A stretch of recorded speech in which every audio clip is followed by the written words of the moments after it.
Hi, welcome to Between the Shores, which this is our weekly recap kind of Sunday and say where do we take this and apply it to us Mm, in a practical and a way of just following in and seeing what God absolutely. has for us. Yeah. And we're talking about this week's service, which the new series we're in is Doorway to Hope, Yep.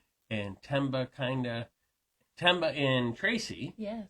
kicked things off, teed things off with the teas. Yes. Oh, that's right. The two Yep, T's. the two T's, and began looking at, um, and we mentioned this just a minute ago as we were getting Mm, ready for this.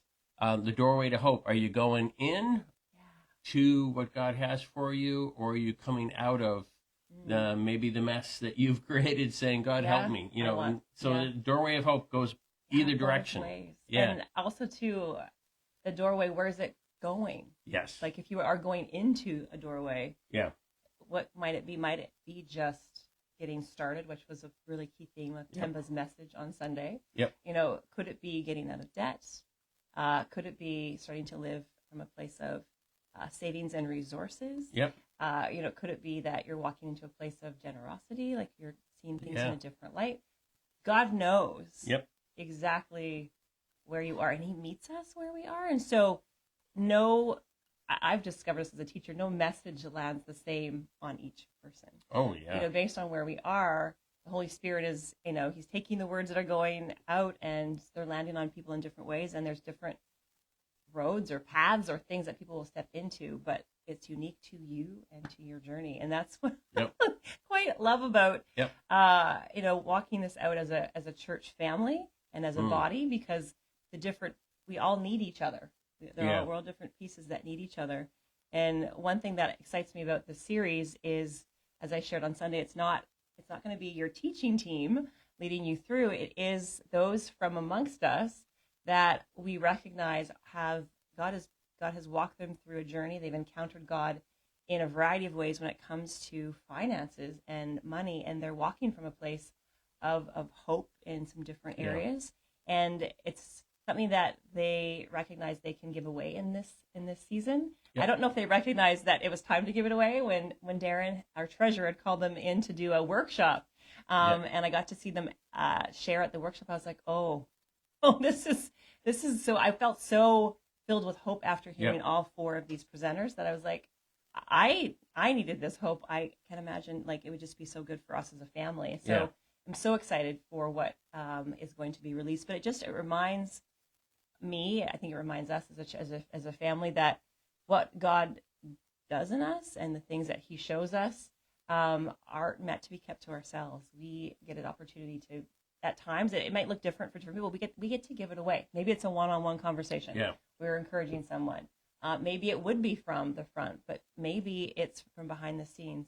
So don't look at, giving it away has to be in a certain way. Yeah. I think just saying, God, you've shown me these things. What do you have for me? And just being open to what that could look like. Yeah. I was thinking uh, after the service and stuff, I was thinking about just the whole theme and the direction. Yeah. But it is kind of like a testimony. Yes. In many ways, Yeah. it's like a testimony of what we do with the treasures that we have. And the treasures of Right. these guys, Yeah. their knowledge and and also their experience. Because Yes. one of the things I love with Temba is he just Yeah. said, he was very honest and shared, hey, we're still working on this. I mean, some Yes. stuff is by faith, That's right. Yep. completely. And other Yes. stuff is, well, this is just the facts. This That's is right. This is what's here. yeah, and this is the debt. We Yes, gotta, we we gotta, gotta deal with this. yeah. Right. We gotta pay This it is where off. we gotta live, and this is the extra we have to pay for. That's right. Yeah, and Yes. it was really good, and I love that because really, when we think about how you live your relationship with God, Yeah. I mean, everything's a gift, Mm, but we also we have to live it out, that's right. and sometimes Yeah. How do we deal with these our gifts? income is greater than our outflow. Yes. And sometimes we withhold our faith in some areas, and I think God's Yeah. saying, you can trust me with that too. Yeah. You're gonna trust me Yeah. with those things that I've given to you, and even in those moments when we are like, "Oh, I'm not Yeah. sure," and we're not sure if we feel ready or qualified, or I don't even know what God you're wanting to do with this. Will we still trust him when he says, step into this next thing? Will we say, okay, even if it doesn't make sense, even if we don't have it all figured out? And I do appreciate Temba too being so vulnerable and honest about feeling nervous. It's not easy getting in front of a big group of people, even if they are your church family and they care about you. It's still hard to get up and to share those things because it's vulnerable. Yeah. And so I just appreciated how he shared. He was nervous, but recognized that God is in it, and we prayed for him. And okay, I'm gonna do this. And that for me even boosts my sense of like, okay. So I think hearing somebody walk through that is inspiring and hope building in itself, even beyond the message. Yep. And it was just so good to. He's got such a cool accent. Honestly, I love his voice, just the way, Absolutely. And it just made me laugh. He was going to say, if I talk faster, it's because I'm nervous, or if I talk... Exactly, it's because I want to get this done so I can get off the stage. And I'm like, no, man, keep talking. Exactly, we enjoy so you. Good. Yeah. Absolutely. And there's something about, recognizing that, church, the body is a family. Yeah. And to be able to cheer each other on and say, go, like, this was so encouraging. Do this. It's good. And to be empowered to think that you've got a family around you that supports you to step into the things that God has put in you. And so just so appreciate that. And the other aspect of the budgeting, like, he brought out a number of things, but I love the fact that he said this is a family budget. Like, it's not just what he and his wife are dealing with. Yeah. But talking about what do we do for our extended family and how do we involve our kids? Yeah. And teach them and raise them up in this as well. Yeah. Which is really good. Absolutely. Because it's when I just even know growing up in just a farming family, so a lot of discussion around finances was definitely at sometimes the kitchen table. But you pick up and you do learn as family discusses, what's coming in, what's going out, maybe the stretching or the stress of, navigating the responsibilities of life. And even as a child, even though you don't carry it all, but to watch how your parents do it, it can be quite formative. Yep. In a good way or not so good way. And so by even showing our kids, we're going to pray about our budget. We're going to pray about how to navigate the ins and outs. That speaks volumes to I think each other as a couple, but also to any children in the family too.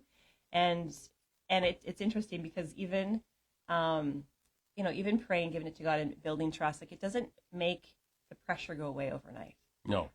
It's truly a step every day of like, okay, God. Ooh. Well, it's not making the pressure go away. It builds a capacity to, where instead of leaning into this, you're now leaning in a different direction. That's true. Yeah. Rather than leaning into, I'm fearful, I'm afraid. Yeah.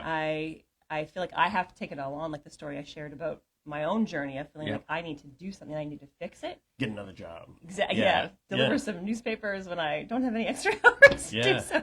But to recognize, okay, no, I'm going to take a different posture. Yeah. I'm going to just ask Jesus. And not just ask him, but recognize there's lots of voices. Yeah. But what's the voice that actually is speaking life here? Yeah. And that is calling me to look at life through a much broader, even a full cup kind of sense. Like God is like, I have so much more. Yeah. Will you look to me? And even though you can't see it clearly, will you choose to trust me and walk through that door? Yeah. And it's, and it, and some will go, well, that's just mind over matter. But, the old adage with that goes, well, if you don't mind, it doesn't matter. That's good, Joel. But if you're not willing to be faithful in stepping out in faith, how are you ever going to see? Yeah. Yeah. If you don't take that first step, then you won't see. And this is one of those things God says, test me. Yes. Yeah. And that is going to be unpacked for us this coming Sunday. Yeah. So Don Darash is going to be speaking to us on tithing, and that is the place that God says, test me. And I think it's, if I'm correct, the only place in Scripture where he says, because we're not supposed to test the Lord, but he says when it comes to tithing and to giving, test me, and let me show you how I'll open up the storehouses and care for you. And so we're going to dive into more, and I want to just Don has a great story and some wonderful things he's going to share with us on Sunday. And he also was looking to possibly have some time for questions and responses. So if you do have questions around tithing, so I want to encourage you to bring those on Sunday, and you might have the opportunity to ask those questions. So it's going to be just, again, like I said, every speaker has a different way of teaching and connecting to their family. And so it's going to be different every Sunday for the next couple of Sundays. So we look forward to what we're all going to learn together and how we're going to grow as a family. Awesome. Very good. All right, we'll see you next week. Bye for now.